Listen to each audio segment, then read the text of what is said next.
Yeah, very good, Tom. Yeah, Tom has been helping a great deal with getting our solar systems going. Our systems is kind of similar.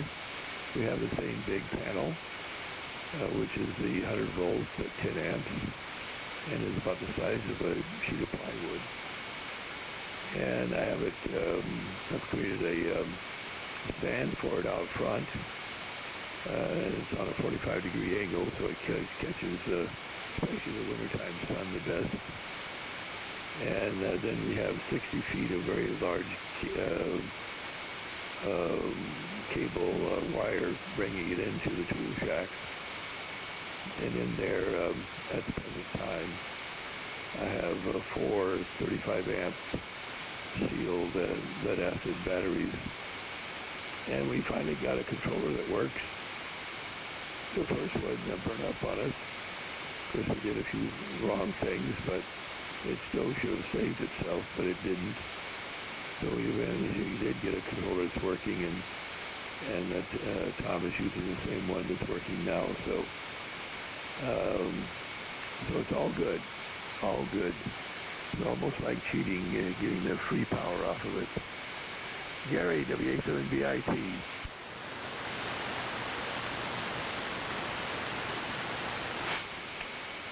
No, Gary. Let's go to Don, K6DLP. Good morning, everybody. K6DLP are checking in on the telephone. Not a lot to talk about. We did have to move my 90-year-old. She's 90 or 91-year-old mother-in-law. Yesterday, but it actually went pretty good. I feel great today from moving all that heavy furniture and just sitting here playing around with my QT80. Kind of a cool radio so far. Anyway, back to the phone, K6TLP. Okay, yeah, we want a full report on the QT80 there. So we can tell technicians that you go out and buy this inexpensive radio and have fun on 10 meters, and who knows, maybe eventually you'll have 15-meter privileges and can use it there as well as 12. So,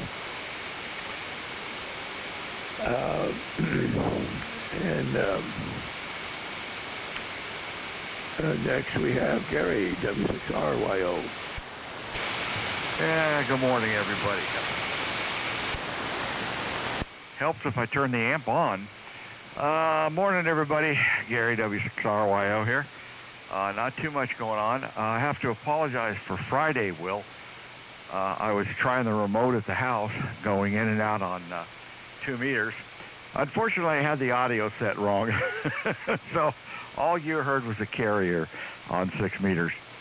There was no audio going to it, but I figured out what I did, and so that worked out, and went and picked up a whole truckload of RC airplanes Friday. Literally, completely filled my Tahoe, and I even left some. But some guy getting thrown out of where he was living, and he'd been flying airplanes forever, so he had to get rid of them. So I'll be taking those down to the club this week. So anyway, other than that, not much else going on. Can't think of much to talk about. I know John KU6X, I don't know if you heard from Jack, but he and his wife both have COVID, PQN, K6PQN. So we won't be seeing him for a little while. Let's see what else. Nothing, just trying to take it easy here. So everybody enjoy.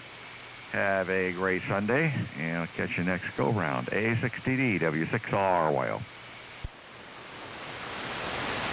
Okay, thank you, Gary. Let's go to Kim, K6YYL.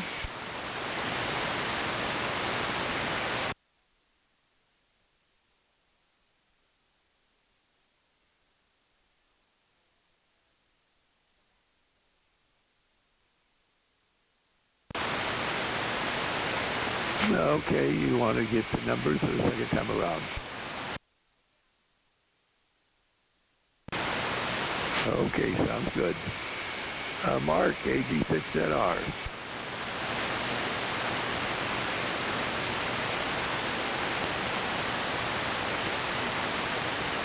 Okay, no Mark. Doug, N6ODF.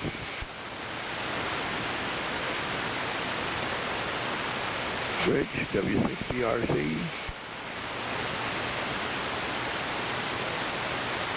John, W7RSO.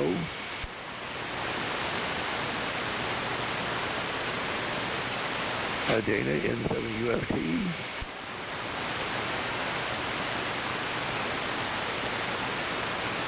John, A6RF.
Okay, very good.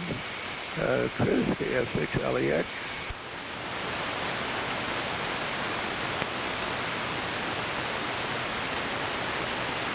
All right, let's go to John, KU6X. All right, everybody. John, KU6X Upland here. Well, very little activity also. I have worked a few DX stations when the band seems to be open. Talked to a guy in South Africa for a while. I think I mentioned that maybe last time. He's came in real strong. I may have talked to him before. I can't remember. I think that was on 10 meters. And what else did I talk to? I just said L. Earlier than that. I think I mentioned that, a guy in the Seychelles. And also a guy in Africa and Ukraine. That was prior week, I think. Not a lot of activity. The bands have been fairly noisy, which if maybe that solar flare, I don't know what's going on. Anyway, one thing I have been doing just for fun, I've been going back and going online and looking at some of the old QSTs, particularly around the time I was licensed, because I, of course, remember those pretty well. And there's one or two articles on transistorized regen receivers. This is back in '57. One of them was a little regen receiver, covered 80, 40, and 20, built in a little plastic fishing tackle box, a small box. Regen receiver with a single transistor detector and an audio stage, and the thing used a ferrite loop for a receiver for the antenna. And it was a little vague on just how well the thing really worked, but the fact he had the 3 taps on the thing in regenerative circuit, you may remember it. It was in 1957. But I found that pretty interesting that they could actually make that thing work with a loop stick antenna. So I guess that's about all for right now, Will. AA60D KU6X. KU6X, AA650D. Yeah, the ferrite material, kind of goes to hell as you go higher and higher in frequency. And, it would be nice if you could make a ferrite antenna all the way up on the 6 meters and use it as a DF device, some little handheld direction finder. But they just don't have the big effect they have down on the broadcast station. Broadcast, they end up having a big aperture, that are, like feet in size, a couple of square feet of aperture, but then can pick up the, sufficient RF to make things happen. But I don't remember that article at all. Of course, I'm later. I didn't really get into a QST until 1964, before I actually saw QST magazines. I did see one in 58, I think it was, but it was at a liquor store in North Carolina. That was the first QST I ever saw. I didn't know the magazine even existed. And so I missed the 12-volt B-plus tubes that were in QST, and I missed some of those. I mean, I saw them later, but I missed some of the original regen receivers of that nature. I assume it's using some tap coil or a separate coil on the ferrite to give feedback to the base. Go ahead. Yeah, I really wasn't setting it too much, but they had a combination of feedback paths, I believe. Yeah, I was just interested that it worked all the way up to 20 meters, and it was just only a few inches long. So I may have to go back and look at that a little longer. It was late at night when I was just kind of on the internet thumbing through the page. I've got all those QSTs up in the attic, the original, so I may go try to find the original. But anyway, yeah, the fact that say it was a very small antenna, and they didn't talk about using it with an external antenna, which I thought was quite surprising.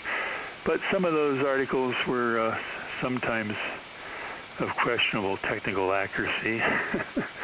But QST was pretty good back then with George Grammer and running the show. Nowadays, I have a lot less confidence in the technical capabilities of the people at the ARRL. But anyway, that's enough editorializing. AA60D KU6X. Okay, very, very good, John. Any late missed or visitor check-ins, call signs, please. Okay, let's go back up to Jim, W6YOS.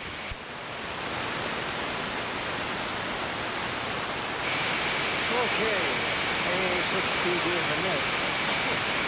W6YOS, get my monitor up here. Okay, I think I'm coming through. Don't have quite the energy to get back up the stairs that I normally have. Oh boy. Yeah, John, I don't remember. I have a bunch of those 57, 58, 59 around in there, the QST. I don't remember an article like that, but that sounds really interesting and really like how did they do that back then, kind of a thing. It would be interesting to know more about the what what transistor it was, too. I'm thinking maybe like a... Well, what did you have back then? You had a 2N247, which was considered a high-frequency transistor, and you had a 2N384, I remember. Both germaniums, of course. And there may have been some other one that you could get your hands on back then that would have crept up into the HF spectrum. But that was a tough thing. And yeah, there are a bunch of articles trying to fix the problems of transistor regenerators.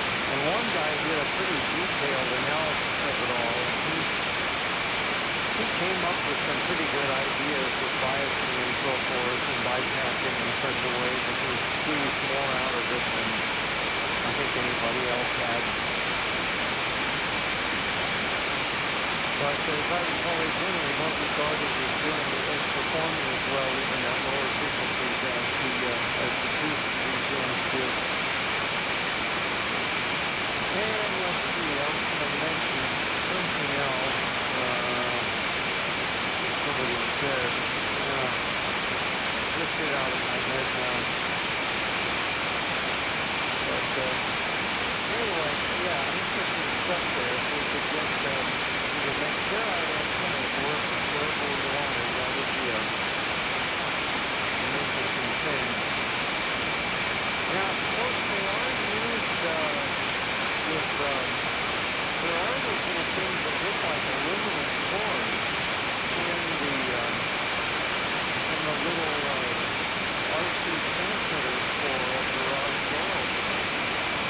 You've probably seen those. They have, I don't know, like 3 or 4 turns of wire on what looks like a shiny aluminum core, and that is the oscillator, and the radiation from that is what activates the receiver so to make the control system work.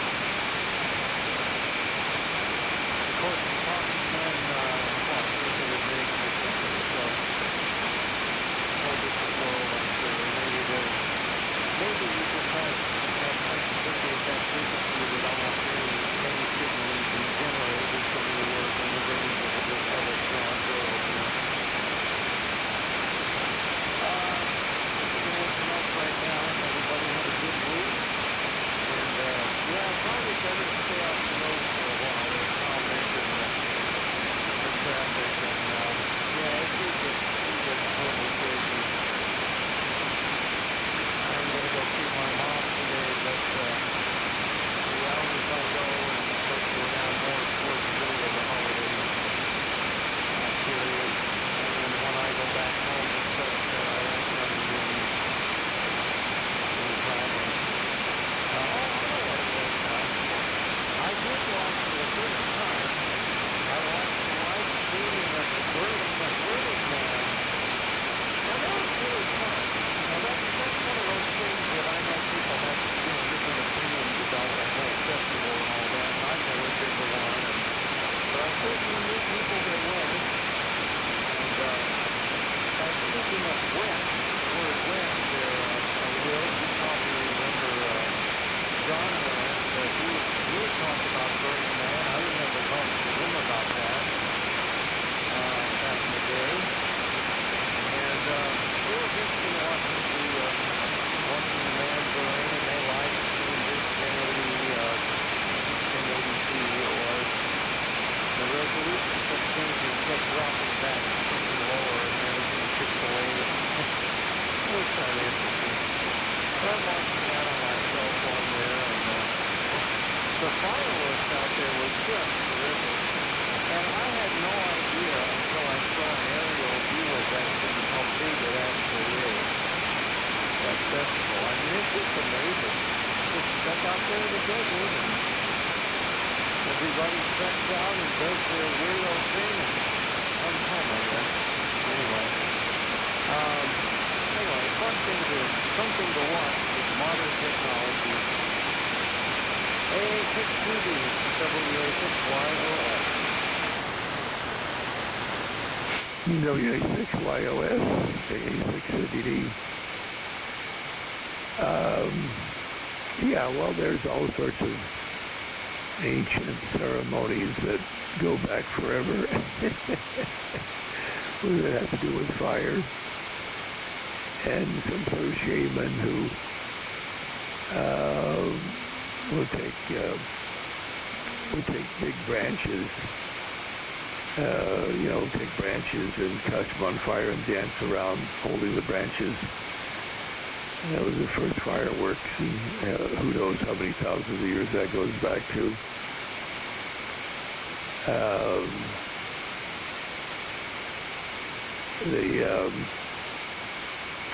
And a very accomplished, and this is hard to believe, but a very accomplished psychopath was Blackbeard the pirate in North Carolina. And whenever one of his ships, he would attack another ship, he would actually light his beard on fire, and he'd be smoking.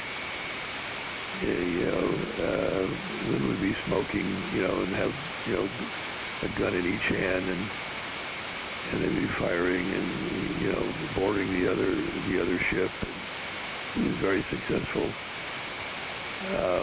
And believe it or not, he was elected. That's how you became captain on the old pirate ships. It was a democracy. All right. Any comments on that, Jim, and I'll move along. No. Go ahead and move along. They actually have Blackbeard the pirate plays in eastern North Carolina even today. AJ6PT, A6CDD.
Go ahead, Don. K60LP, it's your turn.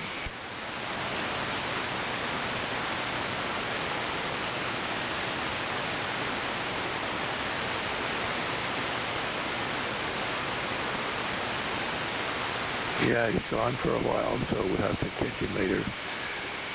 Maybe at the end of the, he'll come back. Let's go to Kim for the numbers, K6YYL.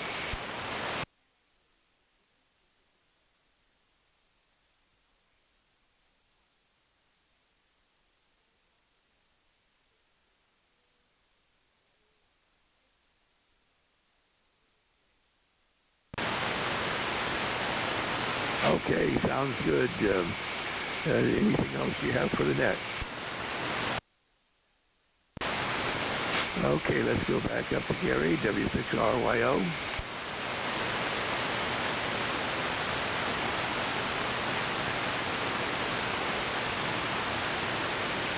Oh, they're both gone.